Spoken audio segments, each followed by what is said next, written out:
Oye, ¿dónde está el dinero? ¿Piensas quedarte con los 2.000 euros de la paga extra de Navidad? Como esta tarde no vea la transferencia, no te molestes en volver a esta casa. Mi hijo y yo no acogemos a nueras egoístas y aprovechadas. Esas fueron las palabras que mi suegra me gritó directamente al oído en mitad de una reunión de trabajo muy tensa. Me llamo Lucía y durante 4 años he sido la nuera que se ha deslomado pagando el alquiler y manteniendo tanto a su marido como a su suegra, para que al final me trataran como a una arrimada. Pero se equivocaba de lleno. Aquella fría Nochebuena, en lugar de llorar y suplicar, lancé sus 2 bolsas de ropa y las de mi marido al patio, y declaré con voz firme: «Esta casa la pago yo. Así que marchaos, mamá. ¿Y tú? ¿Fue mi acto una crueldad o el justo precio que debían pagar por su avaricia desmedida? Les invito a escuchar la historia y a dejar sus comentarios para compartir su opinión». El ambiente en la sala de reuniones de la planta 15 estaba cargado tenso como la cuerda de un violín. Ni siquiera el zumbido del aire acondicionado lograba ahogar el silencio sepulcral mientras el director general hojeaba, página por página, el informe de fin de año con el ceño fruncido. De repente, el estridente sonido de un teléfono rompió la solemne quietud. Era mi móvil. La pantalla se iluminó mostrando 2 palabras que me aterrorizaban. Suegra. Sentí como la cara me ardía, notando las decenas de miradas de mis compañeros y el gesto de fastidio de mi jefe clavándose en mí como alfileres. Apagué el tono a toda prisa, pero una familiar inquietud ya se había apoderado de mí. Durante estos 4 años, cada vez que llegaba el día de cobrar la nómina, el teléfono de Carmen sonaba con la puntualidad de un despertador, sin fallar ni un minuto. Pero hoy apenas estábamos a 20 de diciembre. Ni rastro de la nómina ni de la paga extra, y el trabajo me desbordaba. ¿A qué venía esa llamada en horario de oficina? Disculpen, tengo que resolver un asunto urgente. Susurré mientras cogía el móvil y salía corriendo hacia el pasillo, intentando escapar de la atmósfera asfixiante de la sala.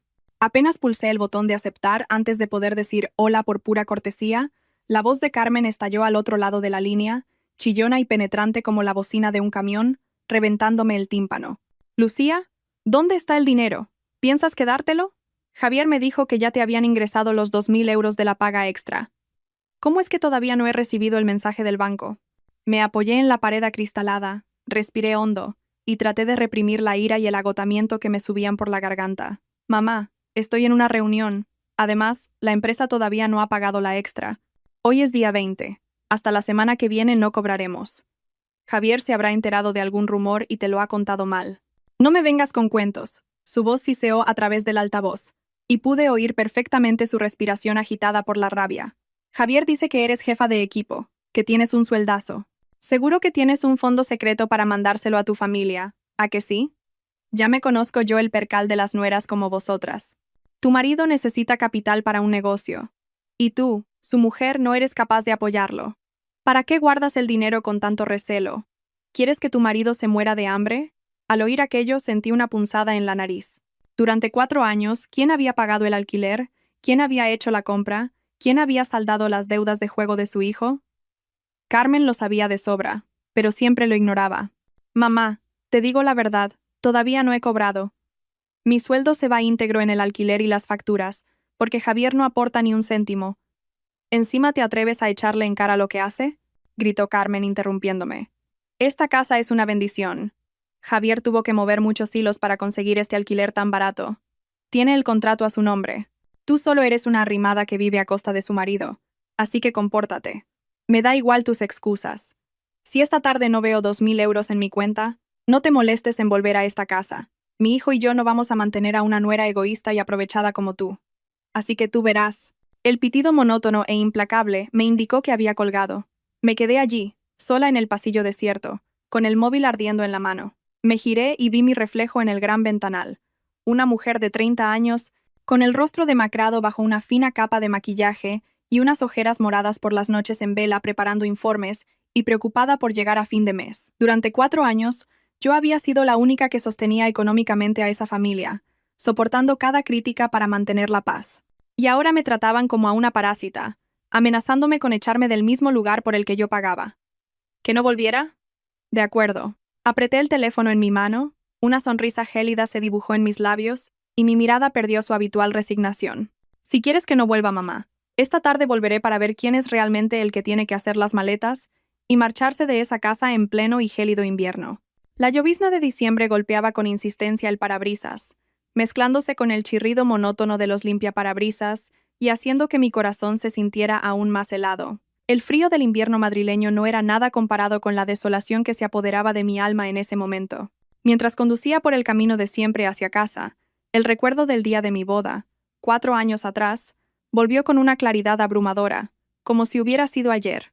Aquel día, durante el banquete, Carmen había declarado solemnemente ante todos los invitados: el dinero en casa lo tiene que llevar el hombre para que prospere. Si lo llevan las mujeres, solo lo malgastan en caprichos y cosméticos. Yo, por aquel entonces enamorada de Javier y deseando una vida familiar tranquila, acepté sin rechistar y le di todos mis ahorros. ¿El resultado? La prosperidad no apareció por ninguna parte. Menos de un mes después, Javier me confesó que estaba endeudado. Mi dinero se había esfumado en sus interminables juergas. Al llegar a la puerta, me quité el abrigo empapado y, conteniendo un suspiro, entré en casa. La escena que me encontré me revolvió el estómago de hambre y autocompasión. Sobre la mesa del comedor, un caos de platos sucios y los restos de un guiso frío, con una capa de grasa blanca y cuajada en la superficie. Al lado, cubiertos tirados de cualquier manera y varias latas de cerveza vacías. En la fuente, solo quedaban unas hebras de verdura y trozos de patata deshechos. Ni rastro de carne. Era evidente que madre e hijo se habían dado un festín sin importarles que yo llegara tarde de trabajar y sin haber comido nada. En el salón, Javier estaba tumbado a lo largo del sofá, con una pierna apoyada en el reposabrazos, los ojos fijos en la pantalla del móvil, jugando. De vez en cuando, soltaba un taco por haber perdido. Carmen, a su lado, se hurgaba los dientes tranquilamente con un palillo mientras veía una telenovela. El volumen del televisor estaba tan alto que ahogaba el sonido de la lluvia. Al verme entrar, Javier ni se inmutó. Sin apartar la vista de la pantalla, soltó una frase seca. «Ya has vuelto. ¿Le has transferido el dinero a mamá? Lo necesito urgentemente para invertir en un lote de decoración navideña con Carlos. Es una oportunidad de oro. Te aseguro que sacaremos 4 veces lo invertido. Estas navidades vamos a tirar la casa por la ventana». Miré los restos fríos de la cena, y luego a mi marido, holgazaneando en el sofá. La ira que había contenido desde la llamada de la tarde volvió a encenderse. Dejé el bolso sobre la mesa con un golpe seco y mi voz sonó cortante. ¿El lote de Navidad? ¿O será como el de los turrones en octubre y el de la ropa a principios de año? Siempre dices que necesitas capital, que el éxito está asegurado, y al final, ¿dónde acaba el dinero? No veo beneficios por ninguna parte, solo los mensajes de los acreedores cada mes, y luego soy yo la que tiene que deslomarse para pagar tus deudas. Al oírme, Javier se levantó de un salto, como impulsado por un resorte. Lanzó el móvil con fuerza sobre el sofá, con la cara roja como un tomate, y gritó con el cuello hinchado: «¡Cállate! ¿Me estás llamando mantenido? ¿Qué sabrá una mujer de negocios? Estoy intentando levantar un futuro para esta familia. Si no ayudas, al menos no critiques y te quejes. El dinero que ganas también es dinero de la casa. Lo uso para invertir, no me lo gasto con otras». La tensión en la casa era palpable. Carmen, al ver a su hijo enfurecido, escupió el palillo al suelo, torció el gesto con desprecio y añadió una frase que me dejó helada. «Esta se cree mucho porque trabaja y gana 4 duros, y por eso nos menosprecia, hijo. Menuda nuera, siempre sacando trapos sucios. Deberías recordar que esta casa la consiguió Javier gracias a sus contactos y a la suerte que tiene, para que tú tengas un techo bajo el que vivir. Eres una arrimada, tu marido te da cobijo, y ni siquiera lo agradeces. No creas que por pagar un par de facturas de luz y agua tienes derecho a levantarnos la voz». Me quedé paralizada, viendo cómo se compinchaban, sin poder articular palabra. Durante 4 años, Javier le había mentido a su madre, diciéndole que el contrato de alquiler estaba a su nombre y que él pagaba la renta mensual para quedar bien con ella. Yo, por guardar las apariencias por él, nunca lo había desmentido. Resulta que mi silencio y mi sacrificio se habían convertido en la excusa perfecta para pisotearme y humillarme de esa manera. La casa que yo pagaba al 100%. A sus ojos, ahora yo era una desagradecida que vivía de gorra. Era ya noche cerrada. Los ronquidos acompasados y despreocupados de Javier se mezclaban con la respiración sibilante de Carmen, que llegaba desde la otra habitación, haciendo que el silencio fuera aún más denso. Yo yacía inmóvil, con los ojos muy abiertos mirando el techo oscuro, esperando a que ambos estuvieran profundamente dormidos. Solo entonces me incorporé con sigilo. Metí la mano en el forro de un sujetador viejo y saqué una llave diminuta. Era mi objeto más preciado, lo único en aquella casa que Carmen no podía tocar, y la razón por la que a menudo, frustrada, me llamaba mujer retorcida que esconde un fondo secreto. Me acerqué en silencio al armario, aparté un montón de ropa vieja y revelé una pequeña caja fuerte escondida en un rincón oscuro. Con un chasquido seco, la puerta metálica se abrió. Dentro no había oro, ni joyas, ni bisutería cara, solo un solitario cuaderno de tapas negras con los bordes gastados y un fajo de papeles desordenados. Encendí la linterna del móvil, y su luz amarillenta iluminó cada detalle de mis meticulosas anotaciones de los últimos 4 años. Octubre de 2020. Pago de deuda de apuestas de Javier, 5.000 euros. Enero de 2021. Gastos de hospital por operación de riñón de mamá, 3.500 euros. Alquiler, 48 meses, 48.000 euros. Comida, facturas, regalos para la familia, celebraciones. Cada cifra danzaba ante mis ojos, fría e implacable. Hice un cálculo rápido. La suma total que había invertido en ese pozo sin fondo rozaba los 100.000 euros. 100.000 euros a cambio de mi juventud, mi sudor y mis lágrimas, para que esa noche me llamaran arrimada. Mis manos temblorosas pasaron las páginas siguientes. Un papel arrugado se cayó. Era el resguardo de una casa de empeños. Mi scooter, mi único medio de transporte para ir a trabajar, había desaparecido hacía 3 meses. Javier me había dicho con dulzura que un amigo se la había pedido prestada para un viaje de unos días. Yo le creí y me resigné a coger el autobús abarrotado durante todo el trimestre. Resultó que la había empeñado por 1.500 euros para jugárselos a las cartas. La fecha para recuperarla había pasado hacía mucho. Con los intereses acumulados, seguramente esa scooter ya no volvería a ser mía. Una notificación de mensaje en mi móvil sonó suavemente, pero fue suficiente para que diera un respingo. Apresuradamente, puse el móvil boca abajo sobre el colchón y miré de reojo a Javier, que seguía durmiendo como un tronco. Encendí la pantalla. Un aviso del banco. Su cuenta ha recibido un ingreso de 2.250 euros, correspondiente a su nómina y paga extra de Navidad. Por costumbre, durante estos años, en ese mismo instante habría transferido 1.500 euros a la cuenta familiar, cuya tarjeta manejaba Javier para mantener las apariencias con su madre. Mi dedo se quedó suspendido sobre el botón de transferir. 1 segundo, 2, 3. La imagen de la cena fría de esa noche y la mirada despectiva de Carmen aparecieron con nitidez en mi mente. Me mordí el labio, apagué la pantalla y dejé el móvil a un lado. No, ni un céntimo más. Mi estupidez y mi paciencia habían llegado a su límite. De repente, el móvil de Javier, que estaba cargando en la mesilla de noche, se iluminó. Un nuevo mensaje. En la penumbra, la luz de la pantalla se reflejó en su rostro dormido, tan plácido que resultaba odioso. La curiosidad me pudo. Me incliné y leí el breve mensaje de un número desconocido, sin guardar, que se mostraba en la pantalla de bloqueo. Javier, ¿qué pasa con los 2.000 euros? No podemos esperar a mañana por la tarde. No nos obligues a ir a tu casa a montar un escándalo, que sería una pena. Un escalofrío me recorrió la espalda. Ir a tu casa. Ese no era el tono de un socio de negocios. Era, sin duda, el de unos prestamistas, de cobradores de deudas. Resulta que los 2.000 euros que madre e hijo me habían exigido esa misma tarde no eran para ninguna inversión, sino para tapar el agujero de deudas de juego que Javier acababa de cavar. Y se atrevían a insultarme, a amenazar con echarme, solo para que yo me matara a trabajar y pagara sus vicios. Miré al hombre que dormía a mi lado, luego al cuaderno lleno de deudas que yo había asumido por él. Una mezcla de asco y determinación se apoderó de mí. Muy bien. ¿Queréis jugar sucio? Pues yo también jugaré. Pero esta vez, las cartas las reparto yo. A la mañana siguiente, en cuanto sonó el despertador, me levanté de un salto. Después de una noche en vela, descubriendo secretos terribles, mi mente, en lugar de estar agotada, estaba extrañamente despejada. Me puse mi traje de oficina, un poco de pintalabios rojo para avivar mi rostro pálido, y respiré hondo antes de salir del dormitorio.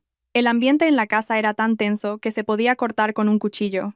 En la mesa del comedor, Carmen ya estaba sentada, con cara de pocos amigos, mirándome con sus ojos penetrantes llenos de hostilidad. Javier, a su lado, se tapaba la cara con un periódico viejo, pero le temblaban las piernas.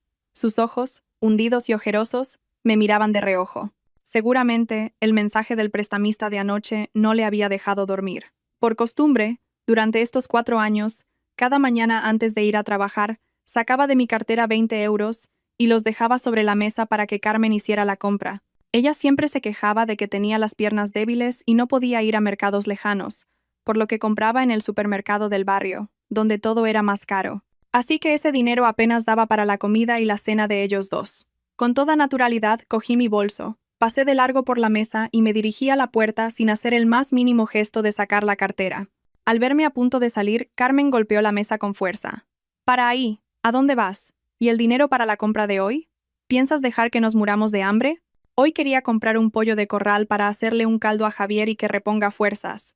Últimamente trabaja y piensa mucho, y se ha quedado muy delgado». Detuve la mano en el pomo de la puerta, me giré y esbocé una sonrisa forzada, mi voz suave pero afilada. «Anda, mamá, si en la nevera todavía quedan una docena de huevos y unas judías verdes que compré anteayer. Podéis haceros unos huevos cocidos para ir tirando. Este mes la empresa va mal y todavía no me han adelantado el sueldo. No llevo un euro en el bolsillo». «¿Otra vez con la misma cantinela de que eres pobre?» Carmen me fulminó con la mirada. Se levantó de un brinco y me señaló con el dedo. «Ganas un dineral y dices que no tienes para la compra. ¿Te crees que soy temota? No sé cómo te las apañarás, pero tu marido es el que trae el pan a casa y necesita comer bien para tener fuerzas. Dame el dinero ahora mismo». Miré de reojo a Javier. Al oír a su madre llamarle «el que trae el pan a casa», se puso pálido como la cera y agachó la cabeza, con la frente perlada de sudor. Sabía perfectamente que en su bolsillo no tenía ni para un café, mucho menos para un pollo de corral. Me encogí de hombros, con un tono tan indiferente que hasta yo misma me sorprendí de mi propia audacia. «Es la verdad, mamá. Si no me crees, no puedo hacer nada. Oye, ¿por qué no le pides a Javier que te adelante algo? Está metido en un negocio muy grande, algo de decoración de Navidad que le va a dar muchos beneficios. Seguro que no le faltan unos cuantos euros para comprarte un pollo, ¿verdad?» Al oírlo del negocio de Navidad, Javier dio un respingo, como si hubiera recibido una descarga eléctrica, y balbuceó incoherentemente. Sí, bueno, es que he metido todo el dinero en la mercancía, no me queda efectivo». Carmen, al ver a su hijo titubear, se enfureció aún más y se giró para descargar toda su ira sobre mí. «¿Pero qué clase de mujer eres? Tu marido se ocupa de los asuntos importantes, y tú deberías apoyarlo desde casa. Por unos míseros euros. Y ya se lo estás endosando. Una mujer tan inútil y tacaña como tú solo sirve para echarla a los perros». La rabia me invadió, pero esta vez no dejé que me consumiera. Miré fijamente a los ojos de Carmen y pronuncié cada palabra con una claridad rotunda, mi voz resonando en el pequeño salón. «Qué graciosa es usted, mamá. Ayer mismo decía que esta casa era de Javier, que era una bendición que él había conseguido. Pues entonces, el dueño de la casa debería ser responsable de dar de comer a su propia madre, ¿no? Yo solo soy una arrimada. No me atrevería a robarle ese mérito». Dicho esto, me di la vuelta, abrí la puerta, salí y la cerré de un portazo. Detrás de la madera, oía los gritos e insultos de Carmen. «Tú, ¿te atreves a contestarme? Maleducada, vuelve aquí ahora mismo». Saqué la moto del portal, con las manos aún temblorosas por una mezcla de nerviosismo y euforia. Por primera vez en 4 años de agachar la cabeza, me había atrevido a plantarle cara a su irracionalidad. Una sensación de satisfacción recorrió mi cuerpo al recordar la cara de pánico de Javier cuando le sugerí que pagara él. ¿De dónde iba a sacar el dinero? Con los acreedores pisándole los talones. Esta batalla no había hecho más que empezar, y no me detendría hasta recuperar todo lo que era mío. Al salir de la callejuela, con el corazón todavía latiendo con fuerza por mi reciente rebelión, no me dirigí directamente a la oficina como de costumbre. En lugar de eso, giré hacia la cafetería El Tilo, escondida tras la sombra de un árbol centenario a unos cientos de metros de casa. Era el cuartel general de Manuel, el dueño del piso en el que llevábamos viviendo 4 años. Manuel, un hombre de más de 65 años, militar retirado, era extremadamente recto y odiaba la mentira y los engaños. Me apreciaba porque me veía trabajar de sol a sol y era limpia y educada, pero no soportaba a Javier por su carácter fanfarrón y su costumbre de montar fiestas ruidosas con sus amigos. Entré en el bar y vi a Manuel sentado, muy formal, con una taza de café con leche y un periódico en la mano, entrecerrando los ojos tras sus gafas de leer. Respiré hondo para calmarme y me acerqué, dejando suavemente sobre la mesa una botella de vino de Rioja, una reserva especial. «Buenos días, Manuel. ¿Ya ha vuelto de su paseo matutino?» Le he traído una botella de buen vino para brindar por adelantado por las fiestas. Manuel levantó la vista, y al verme, dobló el periódico. Su mirada se suavizó un poco, pero seguía siendo seria. «Lucía, qué sorpresa. Siéntate. Precisamente pensaba llamarte». Tiré suavemente de una silla y me senté frente a él, con un nudo en el estómago. «¿Ocurre algo, Manuel?» Manuel suspiró, tamborileando con los dedos sobre la mesa de madera. «Hoy es 20 de diciembre. El contrato de alquiler de vuestro piso vence el día 25, justo en Nochebuena. Si te soy sincero, estoy pensando en recuperar la casa y no volver a alquilarla. Sentí que se me paraba el corazón. Si recuperaba el piso ahora, mi plan se iría al traste. Me apresuré a preguntar, ¿por qué, Manuel? Siempre le hemos pagado el alquiler puntualmente. Nunca nos hemos retrasado ni un día. Contigo no tengo ninguna queja, dijo Manuel, agitando la mano, con un tono más severo. Pero estoy harto de tu marido. Últimamente no para de traer a sus amigotes a casa para beber y montar escándalos con el karaoke. Los vecinos se me han quejado varias veces. Yo soy una persona decente y no puedo tolerar ese tipo de inquilinos. Además, he oído rumores de que anda metido en deudas. No quiero que la gente de los bajos fondos venga a molestar a mi propiedad. Las palabras de Manuel fueron como un jarro de agua fría, pero al mismo tiempo confirmaron todas mis sospechas sobre Javier. No solo era un vago, sino que estaba convirtiendo la casa que yo pagaba en un antro de perdición. Pero en la desgracia encontré una oportunidad. El desprecio de Manuel hacia Javier era mi mayor ventaja en ese momento. Le miré directamente a los ojos, con una voz sincera pero firme. Manuel, entiendo su preocupación. La verdad es que, durante estos 4 años, la persona que le ha transferido el dinero del alquiler cada mes he sido yo. Javier no ha pagado un solo céntimo. Soy la primera interesada en cuidar esa casa. Hice una pausa, observando su reacción, y luego jugué mi carta.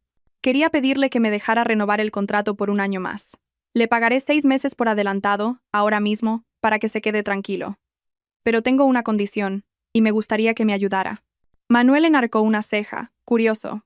¿Qué condición? A ver, cuéntame. Saqué de mi bolso el contrato de alquiler que había redactado la noche anterior y se lo deslicé sobre la mesa. Quiero firmar un nuevo contrato, pero la única arrendataria seré yo, Lucía García, y quiero añadir una cláusula especial en el apartado de derechos y obligaciones. Manuel cogió el papel y leyó en voz alta la línea que yo había subrayado. Cláusula 5.3. La arrendataria deña, Lucía García, tendrá la potestad exclusiva de decidir sobre la permanencia de cualquier individuo en la vivienda arrendada, sin el consentimiento expreso, ya sea verbal o por escrito, de la arrendataria. Cualquier persona, incluidos familiares, que pernocte en la vivienda por un periodo superior a 24 horas será considerada un ocupante ilegal. Y el arrendador, D. Manuel, se compromete a asistir a la arrendataria en el proceso de desalojo. Cuando terminó de leer, Manuel se quitó las gafas y me miró fijamente, con una mirada cargada de intención. Lucía, ¿vas en serio con esto? ¿Piensas echarles a la calle? Apreté los labios, conteniendo la amargura que me subía por la garganta. He aguantado demasiado, Manuel. Si ellos no me consideran de la familia, yo no tengo ninguna obligación de mantenerlos en una casa que pago con mi sudor y mis lágrimas. Solo quiero protegerme. Manuel guardó silencio un largo rato. Luego asintió con la cabeza. Sacó una pluma estilográfica del bolsillo de su camisa y dijo: «De acuerdo. Confío en ti. Pero en ese parásito vago no confío nada. Apoyo a la gente trabajadora y honrada como tú. Firmaré». Al ver la firma decidida de Manuel en el contrato, sentí como si me hubiera quitado un peso de 1000 kilos de encima. Sostuve aquel papel, frágil pero lleno de poder, lo doblé con cuidado y lo guardé en el bolso. No era un simple contrato de alquiler. Era la espada de la justicia que había estado afilando toda la noche. Ahora, el poder de vida o muerte en esa casa estaba completamente en mis manos. Carmen, Javier, esperad. La Navidad de este año será un recuerdo que jamás olvidaréis. Tras conseguir mi talismán, el nuevo contrato de alquiler de Manuel, llegué a la oficina cuando el reloj ya marcaba las 12 del mediodía. Después de una mañana de idas y venidas, mi estómago rugía de hambre, pero mi mente estaba más despejada que nunca. No comí. Fui directamente a buscar a Sofía, mi mejor amiga de la universidad, que ahora trabajaba en el departamento legal de la empresa, y la llevé a un rincón apartado del balcón. Le enseñé la captura de pantalla del mensaje del prestamista que le había hecho al móvil de Javier mientras dormía. Sofía se ajustó las gafas y, con los dedos tecleando ágilmente en su portátil, buscó información a través de sus contactos. 15 minutos después, se giró hacia mí con cara seria. «Lucía, lo he comprobado. El número que le escribió a tu marido no es de ningún socio comercial. Es el teléfono de un grupo de usureros que opera bajo la fachada de una empresa financiera, principalmente en la zona de Tetuán. Son conocidos por ser muy agresivos cobrando sus deudas». Un escalofrío me recorrió la espalda. ¿Usureros? Sofía asintió, bajando la voz. ¿Recuerdas el último mundial de fútbol? Seguro que tu marido Javier se metió en las apuestas deportivas y lo perdió todo. Mis contactos en la policía me han dicho que este grupo está presionando mucho para cobrar las deudas antes de que acabe el año. Esos 2.000 euros seguramente son solo los intereses o una pequeña parte del capital, porque las deudas de juego crecen a un ritmo vertiginoso. Al atar cabos, todo encajaba de una forma espeluznante. Las noches en que Javier se quedaba despierto viendo partidos, gritando como un loco, seguidas de días de mal humor y enfados sin motivo, la venta de mi scooter y, como colofón, la farsa del lote de decoración navideña. No había ninguna oportunidad de negocio. Madre e hijo me estaban presionando para que soltara el dinero, no para invertirlo, sino para salvarle el pellejo a Javier de una visita de los matones. Tienes que cortar por lo sano, Lucía, me dijo Sofía, apretándome la mano con preocupación. Meterte con esa gente es un infierno. No solo te acosan por el dinero, sino que te aterrorizan psicológicamente. Si vienen a montar un escándalo a la oficina, puedes perder tu trabajo y tu reputación. No dejes que te arrastren con él. La advertencia de Sofía fue la última señal que necesitaba para disipar cualquier duda que me quedara. Asentí, con el corazón completamente frío. Justo en ese momento, el móvil vibró en mi bolso. Era un mensaje de Javier. Lo abrí y casi se me cae el teléfono de la náusea que me subió por la garganta. Cariño, vuelve pronto esta tarde. Mamá está en el mercado comprando para hacer esas costillas en salsa que tanto te gustan. Te esperamos para cenar en familia. Te quiero mucho. Mi mujer se esfuerza mucho por su marido. Leí y releí el mensaje. Las palabras cariño, te quiero, sonaban increíblemente falsas e irónicas. ¿Cuánto tiempo hacía que no me decía algo así? ¿1 año? ¿2? ¿O nunca desde que nos casamos? Normalmente me llamaba por mi nombre o simplemente tú. Cuando se enfadaba era un mira o un oye, tratándome como a una extraña. Y ahora, acorralado por los acreedores, con la soga de la deuda apretándole el cuello, se ponía la máscara del marido perfecto y cariñoso solo para sacarme dinero. Ese cambio de actitud tan repentino y empalagoso no era arrepentimiento, era la señal más clara de su desesperación. Estaba aterrado, y me necesitaba como escudo, como cajero automático para salir del apuro. Sonreí con amargura, pero con orgullo. ¿Quererme? ¿Apreciarme? No, solo queréis mi cartera. ¿Creéis que unas costillas y unas palabras bonitas baratas pueden engañarme una vez más? Lo siento, pero esa cartera ya está cerrada para siempre. Guardé el teléfono y mirando a Sofía, le dije con una determinación que encendió una llama en mis ojos. Ya sé lo que tengo que hacer. Esta noche volveré pronto para darles a esa familia un regalo de Navidad por adelantado que no olvidarán en su vida. Apenas metí la llave en la cerradura, el delicioso aroma de las costillas en salsa invadió el rellano, eclipsando el olor a humedad habitual de la vieja casa. Al entrar en el salón, me quedé atónita por un momento, como si me hubiera equivocado de piso. El desorden de latas de cerveza, ropa sucia y el ambiente cargado de la mañana habían desaparecido. En su lugar, el suelo brillaba de limpio y los muebles estaban perfectamente ordenados. Sobre la mesa, una cena caliente humeaba, recién servida. Carmen salió de la cocina con una fuente de verduras salteadas. Al verme me dedicó una sonrisa radiante, con una mirada amable que rara vez había visto en los 4 años que llevaba siendo su nuera. Ya estás en casa. Lávate las manos y siéntate a cenar mientras está caliente. Hoy fui al mercado temprano y encontré unas costillas buenísimas. He preparado todos tus platos favoritos. Javier también salió corriendo del dormitorio y con una voz melosa me quitó el bolso de la mano. ¿Estás cansada del trabajo, cariño? Deja que te guarde el bolso. Siéntate y descansa un poco. Esa amabilidad repentina me puso la piel de gallina. Si no fuera por la conversación con Sofía y la foto del mensaje del prestamista, quizás me habría ablandado y creído que por fin esta familia empezaba a valorarme. Pero ahora, viendo esta torpe representación de una familia feliz, solo sentía náuseas.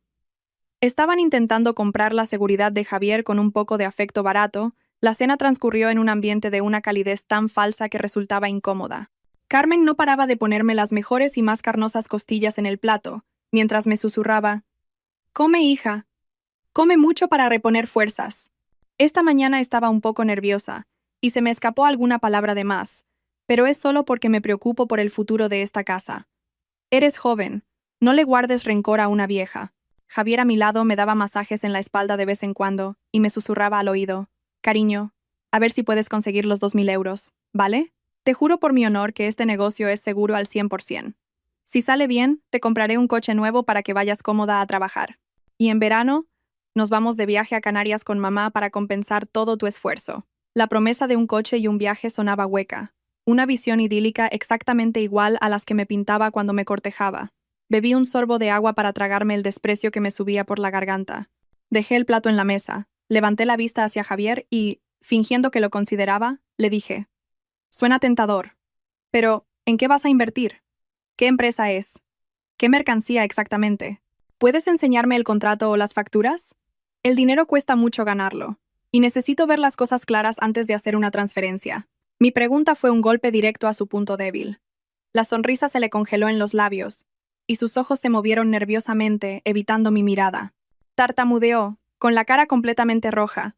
«Bueno, es un trato entre amigos, de confianza. Los papeles solo complican las cosas. En cuanto llegue la mercancía, la vendemos, y listo, dinero en mano». Al ver a su hijo acorralado, Carmen intervino de inmediato. La sonrisa amable de antes se desvaneció. Dejó caer los cubiertos sobre la mesa, con un ruido seco, y su tono volvió a ser áspero. «¿Pero qué te has creído? Sois marido y mujer, y le pides papeles y facturas como si fuera un desconocido. Es tu marido, está haciendo negocios importantes y tienes que confiar en él. Si sigues con esas exigencias, nunca saldremos adelante. Si no le das el dinero ya, ¿es que quieres que se arruine?». La careta por fin se había caído. Mi última pizca de paciencia se esfumó con la actitud hipócrita de mi suegra. A estas alturas, ya no tenía por qué seguir fingiendo. Dejé mis cubiertos sobre la mesa con un chasquido seco que resonó en el silencio. Me levanté de un salto y los miré a los dos fijamente. Con voz clara declaré: «Voy a ser directa para que os ahorréis el teatro. No voy a daros ni un céntimo, y sé perfectamente que esos 2.000 euros los necesita Javier para pagar una deuda con unos matones por perder en las apuestas, no para ningún negocio. No intentéis engañarme ni una vez más». Cuando terminé de hablar, el aire en el comedor se volvió irrespirable, como si todo el oxígeno se hubiera esfumado. Carmen me fulminó con la mirada. Su rostro, antes rojo de ira, se tornó violáceo. Y entonces, sin previo aviso, barrió con el brazo la fuente de costillas calientes, que cayó al suelo con un estrépito. ¡Zas! El sonido de la loza rompiéndose fue ensordecedor. Los trozos volaron por todas partes, y la salsa salpicó el suelo y mis pantalones. Javier dio un respingo y se encogió en un rincón, con la cara pálida, pero yo permanecí inmóvil como una estatua, mirando con frialdad a mi suegra enloquecida. «Tú, muy lista eres tú», gritó Carmen señalándome con un dedo tembloroso. «¿Te atreves a espiar a tu marido? Serpiente venenosa. Ya sospechaba de ti, pero no imaginaba que fueras capaz de algo tan rastrero. ¿Y qué si ganas tú el dinero? Desde que pusiste un pie en esta casa como mi nuera, tu dinero es también el dinero de esta familia. Soy tu suegra, y si te digo que me lo des, me lo das», sin rechistar. Se paseaba por la habitación como una fiera enjaulada, con la respiración entrecortada. Javier, al ver a su madre fuera de sí, corrió a su lado. Mientras le acariciaba la espalda, se giró hacia mí, con un tono que mezclaba la súplica y la amenaza. «Lucía, ¿estás loca? ¿Por qué provocas a mi madre?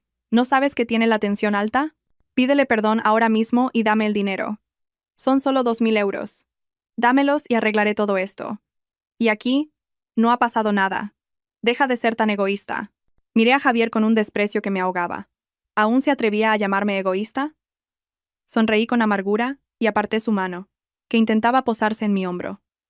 «Cállate. No tengo ninguna obligación de partirme el lomo para pagar tus deudas de juego.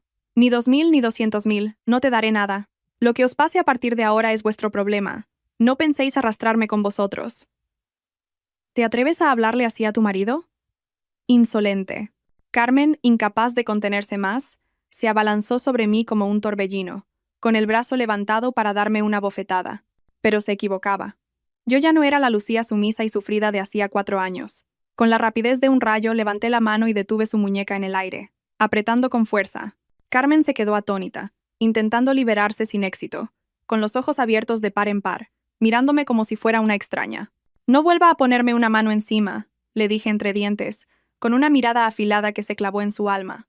«No soy su saco de boxeo. La época en que me dejaba intimidar se acabó. Si me toca, llamo a la policía y la denuncio por agresión». La empujé con fuerza, haciéndola tambalearse hacia atrás hasta casi caer contra la mesa. Soltó un gemido, llevándose la mano al pecho, con el rostro descompuesto por la rabia y la impotencia. Al ver que no podía obligarme por la fuerza, recurrió a su última carta, gritando con una voz chillona: De acuerdo, eres muy lista. Te crees mucho por tener algo de dinero, y te atreves a enfrentarte a tu suegra. Una nuera tan descarada como tú, no la queremos en esta casa. Si no das el dinero, lárgate. Lárgate de mi casa ahora mismo. Le conseguiré a Javier otra esposa, de buena familia y 1000 veces más rica que tú, para que te mueras de envidia. Sus palabras resonaron en la caótica habitación. Me quedé quieta un segundo, no por miedo o dolor, sino por una extraña sensación de alivio.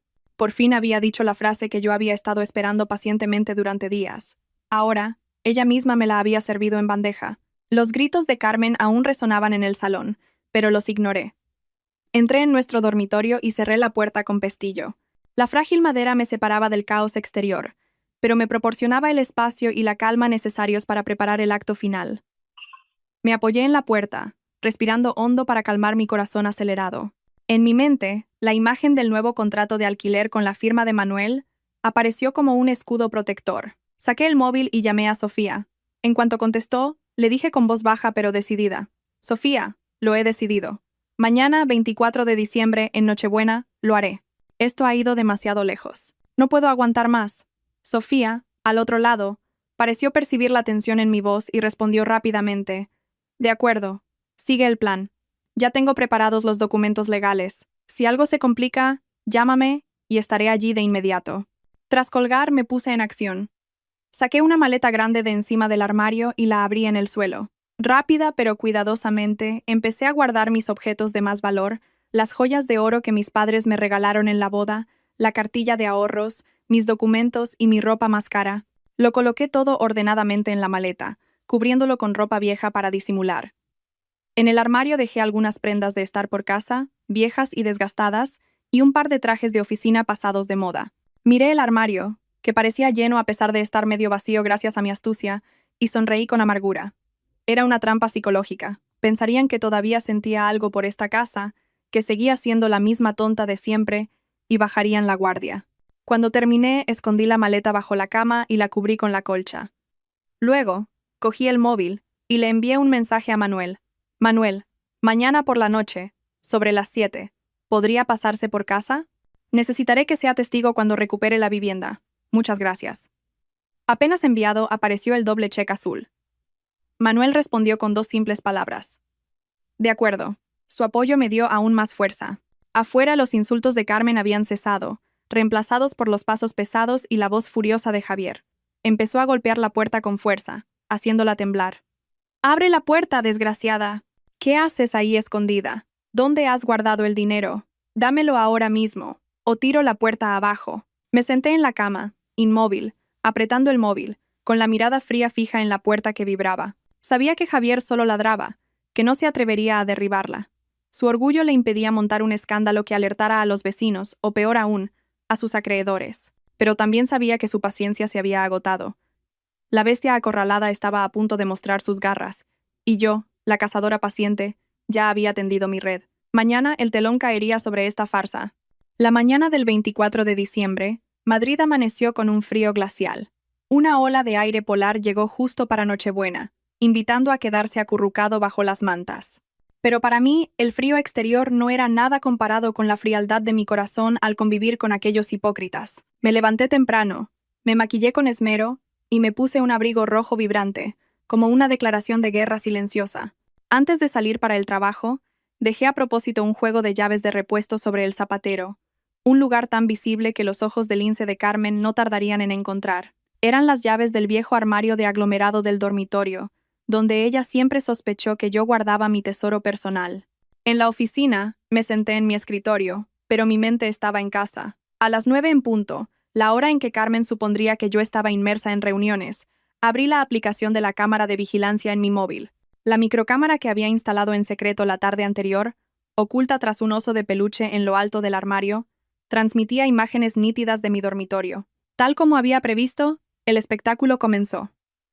En la pantalla de mi móvil, la puerta de mi dormitorio se abrió lentamente. Carmen asomó la cabeza, mirando a ambos lados como una ladrona, y luego le hizo una señal a Javier para que entrara.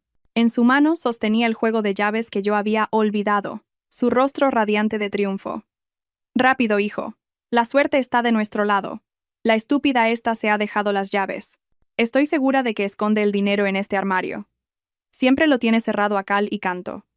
Ábrelo. Coge los 2000 euros para pagar la deuda y luego la echamos a la calle de una vez. Javier, temblando, cogió las llaves. A pesar del frío, le sudaba la frente. Torpemente, introdujo la llave en la cerradura. Clic. El sonido del pestillo al abrirse se oyó claramente a través del altavoz del móvil. La puerta del armario se abrió de par en par y madre e hijo se abalanzaron sobre el contenido, revolviendo y tirando al suelo la ropa vieja que yo había dejado a propósito. «Aquí está». «Lo sabía», exclamó Carmen, triunfante, sacando del fondo del armario un sobre marrón grueso, sellado con cinta adhesiva. Lo rasgó con avidez, esperando encontrar un fajo de billetes, pero la sonrisa se le borró del rostro en un instante. Lo que cayó del sobre no fue dinero, sino una hoja de papel impresa. Javier la recogió y la leyó. Su cara se quedó sin una gota de sangre y sus manos temblaron tanto que el papel se le cayó al suelo. Era una copia del extracto detallado de todas sus deudas de juego, que yo había conseguido gracias a Sofía. Debajo, una frase que yo había impreso en letras grandes y rojas. «La próxima vez, paga tus propias deudas. Asume tus actos». «¿Qué es esto? ¿La zorra esta se está riendo de nosotros?», rugió Carmen, con la voz quebrada por la rabia y la decepción. Arrugó el papel, lo tiró al suelo, y como una bestia atrapada, descargó su furia contra mi ropa. Cogió varias de mis camisas y las arrojó al suelo, pisoteándolas mientras rechinaba los dientes y maldecía. Javier se quedó paralizado, apoyado en el armario, con el rostro gris al saber que su secreto había quedado al descubierto. Yo, sentada en la oficina con aire acondicionado, sonreí con desdén mientras veía la patética escena en mi móvil. Con un suave toque, guardé el vídeo. Ese clip de 5 minutos era la prueba irrefutable del allanamiento de mi privacidad, el registro de mis pertenencias y la destrucción de mi propiedad por parte de madre e hijo. Ahora, no solo tenía la razón, sino también la moral y la ley de mi parte, para echarlos de mi vida sin que nadie pudiera acusarme de ser una mala nuera o una esposa cruel. Cerré la aplicación, saqué mi barra de labios de un rojo intenso y me los repasé cuidadosamente. En el espejo, la imagen de la mujer débil y sumisa de antes había desaparecido, dejando paso a una Lucía astuta, fría y poderosa. Miré el reloj y me susurré. «Muy bien, a casa a celebrar la Nochebuena. La verdadera fiesta está a punto de empezar». A las 6 de la tarde, cuando las farolas comenzaban a iluminar la callejuela, llegué a casa. Antes incluso de apagar el motor de la moto, los gritos e insultos de Carmen ya se oían desde el portal, tan estridentes que varios vecinos se asomaban para ver qué ocurría. «Zorra, ¿dónde te has metido? Vuelve aquí ahora mismo, desgraciada embustera». Respiré hondo, conteniendo las náuseas, y entré tranquilamente en el patio. Al poner un pie en el salón me encontré con una escena de devastación. La puerta del armario del dormitorio estaba abierta de par en par, y toda mi ropa, libros y objetos personales estaban esparcidos por el suelo. Mis camisas blancas, que yo planchaba con tanto esmero, estaban arrugadas y cubiertas de pisadas sucias. Carmen estaba sentada en cuclillas en medio del desorden, golpeando el suelo con una percha como si estuviera desahogándose con un muñeco. Al verme entrar, se levantó de un salto y se abalanzó hacia mí, señalándome con un dedo tembloroso. «Ah, por fin apareces. Maldita seas. ¿Dónde has escondido el dinero? He revuelto toda la casa y no he encontrado ni un céntimo. ¿Te lo has gastado con algún amante o se lo has mandado a tus padres?»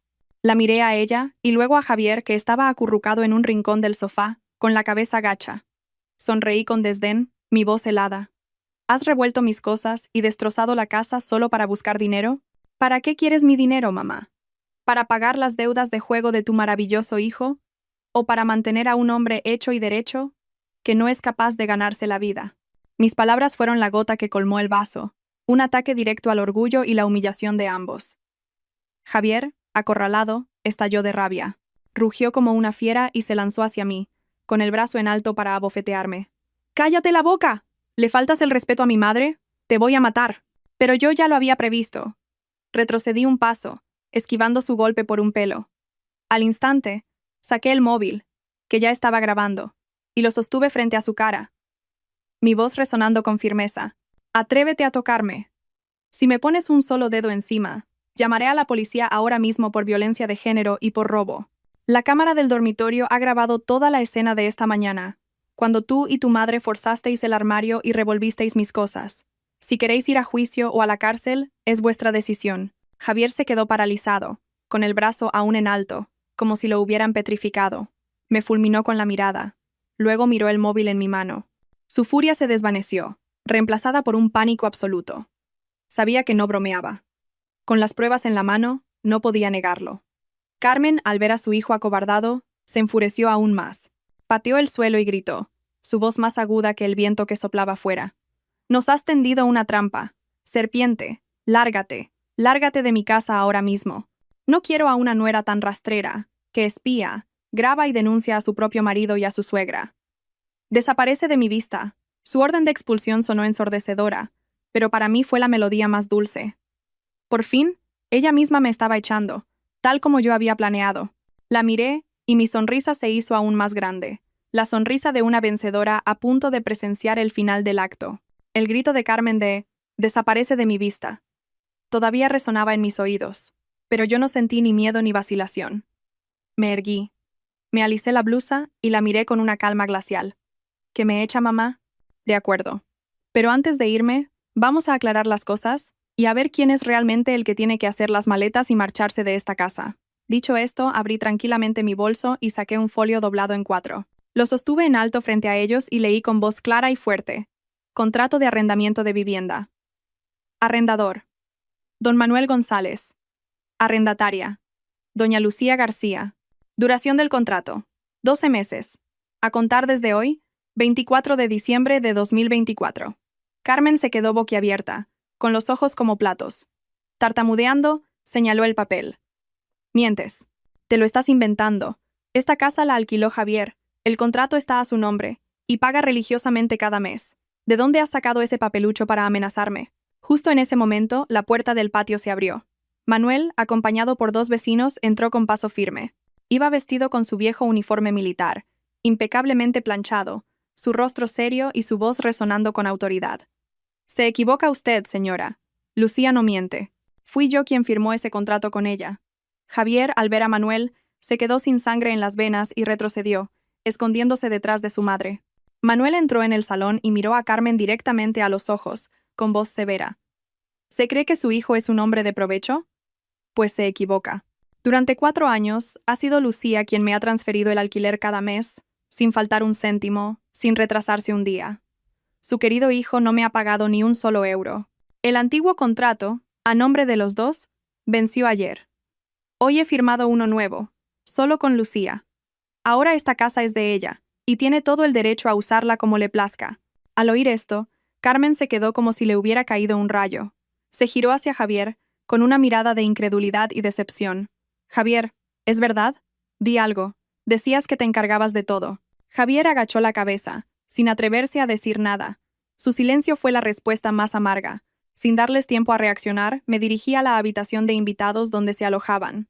De debajo de la cama, saqué 2 enormes bolsas de basura negras que había preparado. Dentro estaba toda su ropa y sus pertenencias. Arrastré las pesadas bolsas hasta el salón y con todas mis fuerzas las lancé al patio. ¡Pum! ¡Pum! Las bolsas cayeron sobre el suelo húmedo, y algunas prendas viejas se salieron. Me planté en la puerta, señalé hacia afuera, y dije con una voz fría y decidida: «Por favor, salgan de mi casa ahora mismo. A partir de este momento no tienen ningún derecho a permanecer aquí. Esta casa la alquilo yo y la pago yo. No voy a mantener a parásitos desagradecidos».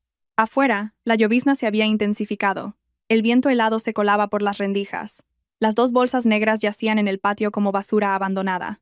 Carmen y Javier se quedaron allí, encogidos de frío, con los rostros grises, mirándome como si no pudieran creer lo que veían. Los papeles se habían invertido.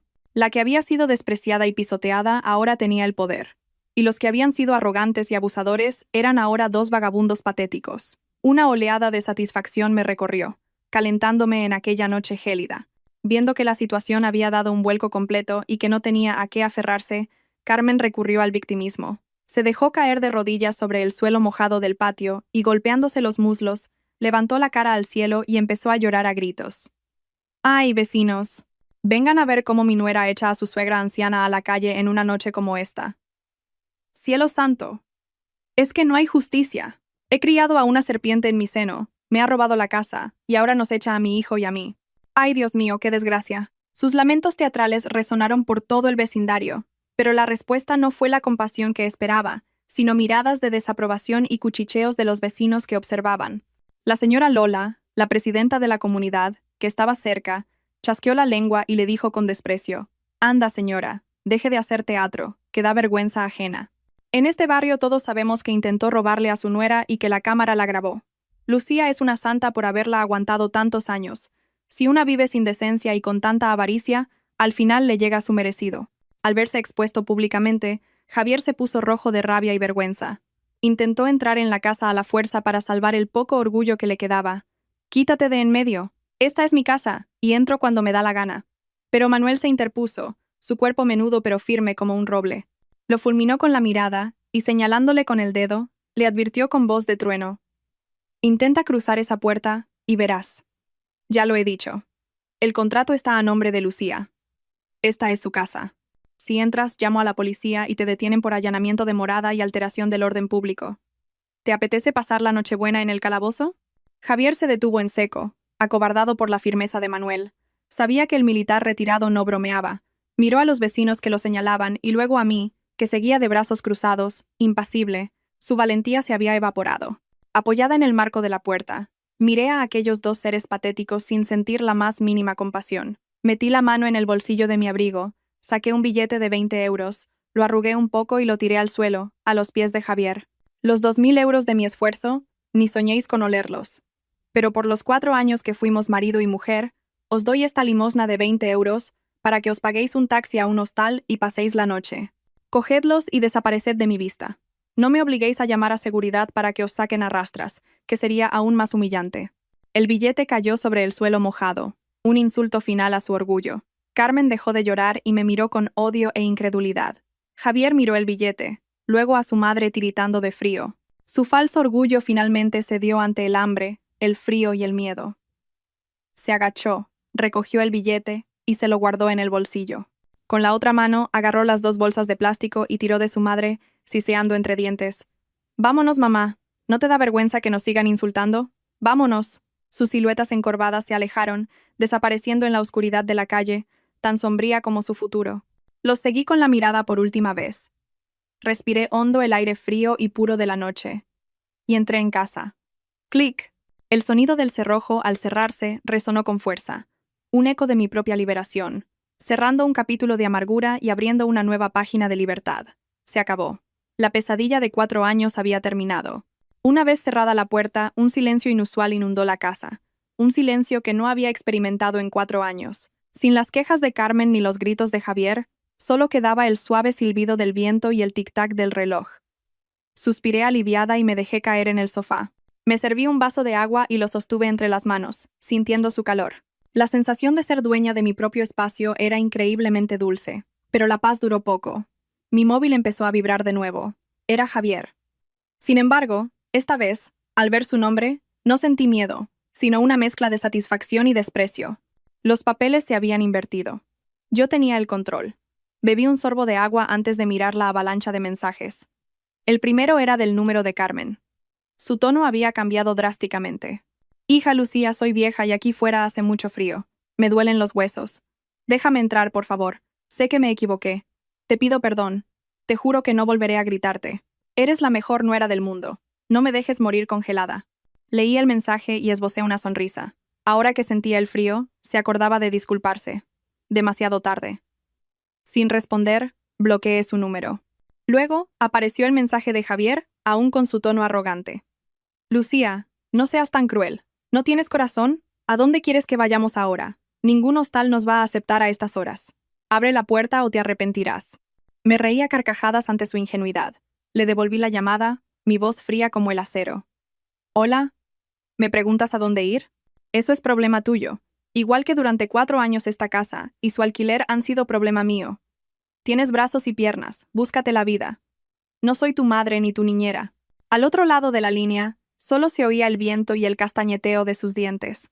Balbuceó algo ininteligible y colgó. Abrí el chat y le envié un archivo PDF que Sofía me había preparado. La demanda de divorcio unilateral. Ya firmada por mí. Fírmala. Le escribí en un último mensaje. Cuando me la devuelvas firmada, consideraré devolverte algo de ropa limpia. Si no, puedes pasar el invierno con esas bolsas de basura. Enviado el mensaje, dejé el móvil a un lado. Sabía que no tenía otra opción. Ding dong. Las campanas de la iglesia cercana resonaron. anunciando que la Nochebuena había llegado. Me levanté, me acerqué a la ventana y miré el cielo estrellado. Una nueva Navidad llena de la calidez de la libertad. A la mañana siguiente, el sol de Navidad entraba a raudales por la ventana. Me desperté en un silencio absoluto. Ya no había ruidos de platos, ni gritos, ni la presencia deprimente de mi exmarido. La casa por fin era mía, limpia, ordenada y en paz. Junto al pequeño árbol de Navidad que había comprado, una taza de café humeaba. Sonó el timbre. Era Sofía, cargada de bolsas y con una sonrisa de oreja a oreja. «Feliz Navidad, soltera de oro. Te traigo vino del bueno y pollo asado». Celebramos una pequeña fiesta en el salón. El mismo lugar que 24 horas antes era un campo de batalla. Brindamos y reímos. De repente, a Sofía le llegó un mensaje. Me miró con picardía. Noticia de última hora. La kiosquera me acaba de decir que ha visto a Javier rodeado por unos tipos tatuados en el bar de la esquina. Parece que lo han asustado bien. Estaba llorando y llamando a sus padres para que vendieran tierras y pagaran su deuda. ¿Quieres ir a ver el espectáculo? Bebí un sorbo de vino. Mi corazón estaba en calma. Sus problemas, sus deudas, su patética familia, ya no formaban parte de mi vida. Que se las arregle, respondí. Es el precio que tiene que pagar. Ya no me importa. Me asomé al balcón y respiré el aire fresco de la libertad. Los 2000 euros de la paga extra no se habían perdido. Con ellos había comprado mi paz, mi dignidad y el derecho a vivir con la cabeza alta. Era un precio muy bajo por una vida nueva. Cerré la puerta del balcón, dejando fuera el frío, y me quedé con el calor de la amistad y la alegría en mi pequeño hogar. Para una mujer con dinero, casa y libertad, cada día es una feliz Navidad. Esta historia demuestra que una mujer solo encuentra la paz cuando es independiente económicamente y defiende su autoestima.